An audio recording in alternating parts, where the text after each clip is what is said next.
Hi, I'm Alden. I'm a 38-year-old systems analyst living in Portland, and until 3 weeks ago, I thought I was marrying the woman of my dreams. Rebecca and I had been together for 2 years, and my 12-year-old daughter Emma from my previous marriage seemed to get along with her just fine. Or so I thought. "Dad, can I talk to you?" Emma asked one evening, her voice quieter than usual. "Of course, sweetheart. What's up?" I set down my laptop and patted the couch beside me. She sat down, fidgeting with her hands. "It's about the wedding. Excited?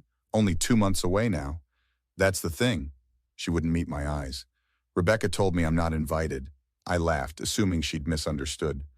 "What? That's ridiculous. Of course you're invited. You're my daughter." "She said I'm not on the guest list. She told me yesterday when you were at work. She said the wedding is for adults only and I'd be bored anyway." My stomach dropped. "Emma, there must be some mistake. Let me talk to Rebecca." "She meant it, Dad. She said I could stay with Mom that weekend instead." I pulled out my phone and called Rebecca immediately. She answered on the third ring. "Hey babe, what's up?" "Rebecca, Emma just told me she's not invited to the wedding. Please tell me she misunderstood." There was a pause. "Oh, we should talk about this in person." "We're talking now. Is my daughter invited to our wedding or not?" "Alden, don't use that tone with me. Answer the question. It's a child-free wedding. I've been very clear about that. Emma isn't a child, she's my child, she's family.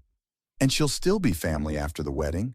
Look, I don't want kids running around ruining our special day. Emma will understand." "Understand what? That she's not wanted at her own father's wedding?" "Don't be dramatic. She's at an awkward age anyway. She'll be more comfortable at her mother's." "Running around? She's 12, not a toddler. And what about your coworkers' kids you invited?" "That's different. Those are work relationships I need to maintain.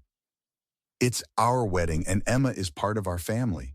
She's part of your family, not mine. Not yet. Maybe we should discuss this when you've calmed down." She hung up. I sat there stunned. Emma looked at me with tears streaming down her face. "See, Dad, I told you. Sweetheart, I'm going to fix this, I promise." The next day at work, I ran into Marcus, my best friend and supposed best man. "Hey man, you look terrible. What's wrong?" he asked. "Did you know Emma isn't invited to the wedding?" Marcus's expression shifted to confusion. "What? That can't be right. Rebecca confirmed it last night, says it's child-free. But I saw the guest list last week when Rebecca asked me to help with table assignments. The Hendersons are bringing their 3 kids. The Parkers have 2. Even Sarah from accounting is bringing her infant." My hands clenched. "What?" "Yeah, man. There are at least 15 kids on that list. All from Rebecca's office. She said it's child-free." "That's a lie, Alden, a complete lie. You need to find out why." "I intend to." That evening, I called Rebecca's sister, Jennifer. "Jennifer, I need to ask you something. Did Rebecca ever talk to you about Emma not being at the wedding?" There was a long silence. "Oh, God. She actually went through with it?" "Went through with what?" "Alden, I told her it was insane. I said you'd never accept it." "Jennifer, please. What's going on? She's been planning this for months. She said Emma makes her uncomfortable, that she doesn't want to start her marriage with someone else's kid in the picture. I thought she was just venting, that she'd come to her senses." "She makes her uncomfortable? Emma's done nothing but try to bond with her." "I know, I told her that. Rebecca kept saying that once you were married, Emma would be less of a priority, that you'd have new children together and Emma would fade into the background." "Fade into the background? She's my daughter. Who else knows about this?" "Her mother knows. She thinks Rebecca's being smart, protecting her future family. I'm so sorry, Alden. I should have told you sooner." "Yes, you should have, but I understand why you didn't." I hung up and immediately called my ex-wife, Sarah. "Sarah, we need to talk about the wedding." "Is this about Emma not being invited? She's devastated, Alden." "I just found out yesterday. Did Emma tell you anything else?" "She said Rebecca's been cold to her for months, that whenever you weren't around, Rebecca would make little comments about Emma being in the way, about how her clothes were too expensive, about how much child support I get." "Why didn't you tell me?" "Emma begged me not to. She didn't want to ruin your happiness. She's 12 years old trying to protect her father's feelings. That's not her job, Alden." "You're right, I should have noticed." "Yes, you should have, but now you need to fix this." "What are you going to do?" "I'm going to get answers, and then I'm going to make a decision." I called Marcus back. "I need to see that guest list, the real one. Come over, I still have the spreadsheet."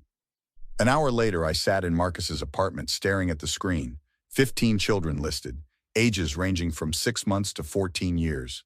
There's more, Marcus said, clicking to another tab. Look at the seating chart. He showed me table arrangements. The kids had their own dedicated table with activities planned. Face painting, goodie bags, special meals. She planned an entire children's experience for everyone except Emma. What are you going to do? I'm going to confront her, tomorrow, at her mother's house where they're doing the final dress fitting. I want witnesses. Do you want me there? Yes. And bring that laptop. Rebecca's mother's house was decorated with wedding planning materials when we arrived. Rebecca, her mother Patricia, and Jennifer were all there. Alden, what are you doing here? And why is Marcus with you? Rebecca stood up, annoyed. We need to talk, all of us. We're busy with the final fitting. Can't this wait? No. I nodded to Marcus, who opened his laptop. Explain this guest list to me. Rebecca's face paled. Where did you get that? You asked Marcus to help with table assignments. He still has the file. That's private wedding information. 15 children invited, face painting, goodie bags, special kids' meals, everything for a child-friendly wedding. Everything except my daughter. Rebecca crossed her arms. Those situations are different. Explain how. Those are important relationships, professional connections. And Emma isn't important? That's not what I'm saying. Then what are you saying, Rebecca? She's too attached to you. She needs to learn that things are changing.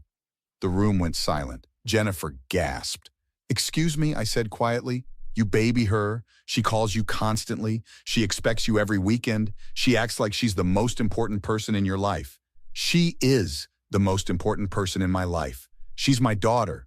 And I'm supposed to be your wife. But I'll always come second to her, won't I? Yes, Emma will always be my daughter. That doesn't change because I get married. Any woman I marry needs to understand that. Patricia jumped in. Rebecca has a right to start fresh, to build her own family without baggage from your previous marriage. Baggage? Did you just call my daughter baggage? That's not what she meant, Rebecca said quickly. Yes, it is exactly what she meant. I looked at Rebecca. Is that how you see Emma? As baggage? I see her as a complication. We could have a clean start, Alden. New children, new family. Emma has her mother. She doesn't need to be so involved in our lives. Involved in our lives? She's 12. She's old enough to understand that priorities shift, Marcus spoke up. This is insane. You're talking about a child like she's a rival. Stay out of this, Patricia snapped. No, I said, he's right. Rebecca, the wedding is off. What? You can't do that. I just did. I will not marry someone who wants my daughter to fade into the background. Alden, you're overreacting. We can work this out. Emma can come to the wedding. We'll make it work. Too late. Don't be ridiculous. We've put deposits down, sent invitations. You're throwing away our future because of one mistake? One mistake? You've been planning this for months. Jennifer told me everything. Rebecca shot her sister a venomous look. You told him? You were wrong, Rebecca, Jennifer said firmly. Rebecca's voice softened. Baby, please, I'm sorry. I handled this wrong. I love you. We can fix this. I'll try harder with Emma, I promise. No, you're being stubborn. Think about what you're giving up. Think about our plans, our future. I'm thinking about my daughter and how you wanted her to feel like she doesn't matter. Rebecca's expression hardened. Fine, leave, but you'll regret this. I'll make sure everyone knows you abandoned me. Abandon you? I'm protecting my daughter from someone who doesn't want her around. She's turned you against me. Patricia moved beside Rebecca. If you walk out that door, we'll sue you for breach of contract. Sue me then. My lawyer will be interested in your reasons for the wedding cancellation. Rebecca grabbed my arm. You walk out now and I'll destroy you. I'll tell everyone you're an unfit father, that you chose a child over a real future. Marcus stepped between us. Let go of him. This is between me and my fiancée.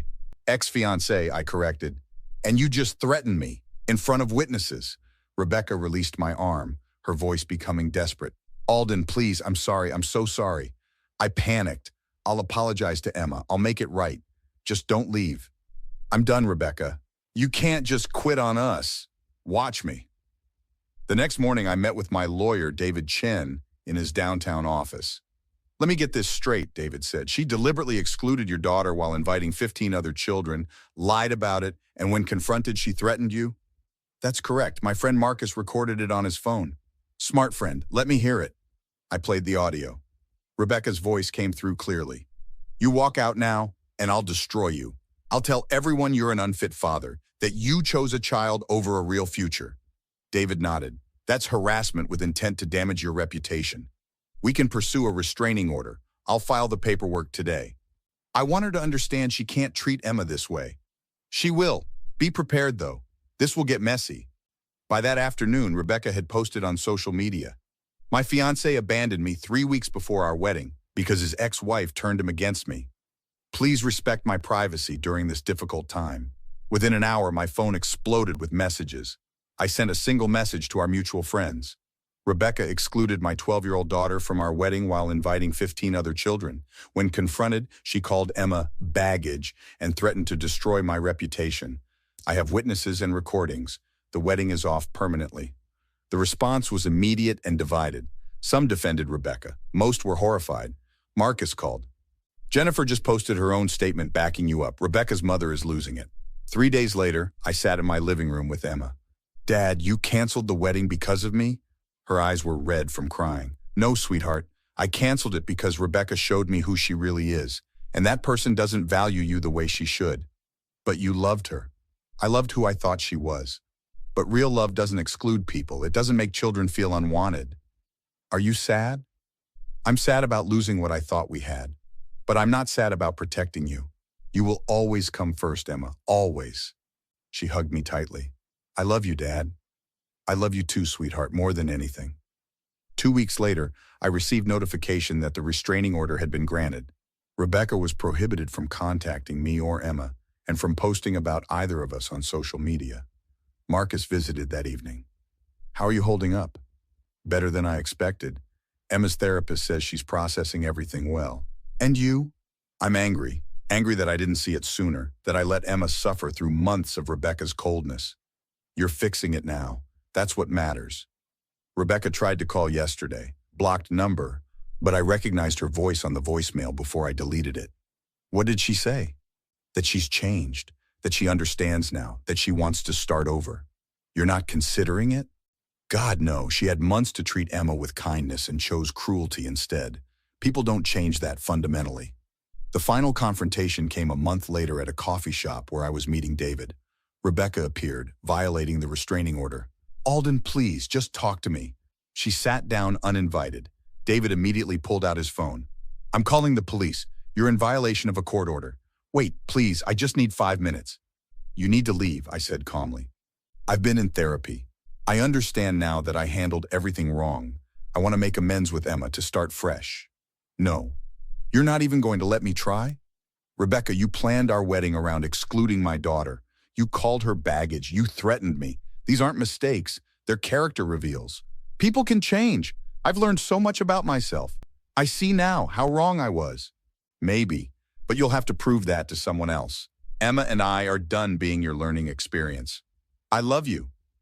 You love the idea of me, but love doesn't exclude children. Love doesn't demand that a father choose between his partner and his daughter. Real love makes room for everyone. The police arrived within minutes. Rebecca was arrested for violating the restraining order. David looked at me across the table. That was the right call. I know. That evening, Emma and I sat on the porch watching the sunset. Dad, do you think you'll get married someday? Maybe, if I meet someone who understands that you're part of the deal. Someone who wants to be your stepmom, not someone who wants to replace you. That sounds nice. It does, doesn't it? She leaned against my shoulder. Thanks for choosing me. Always, sweetheart, always. Marcus joined us later with pizza and movies. You two doing okay? He asked, setting down the boxes. We're good, I said, ruffling Emma's hair. Better than good, actually. We know what really matters now. That's the spirit. Now, Emma, your dad tells me you're interested in learning photography. I know a guy who does weekend workshops. As Marcus and Emma chatted excitedly about cameras and composition, I felt a weight lift from my shoulders. The wedding was gone. The relationship was over. But what remained was more valuable than any of it. My daughter's happiness and the knowledge that I'd protected her when it mattered most. Some people might say I overreacted, that I threw away a future over a wedding invitation. But those people don't understand that how someone treats your children reveals everything about their character. Rebecca showed me exactly who she was, and I chose to believe her. Have you ever had to choose between a relationship and your child? How did you handle it? Share your story in the comments below, and don't forget to like and subscribe for more true stories about standing up for family.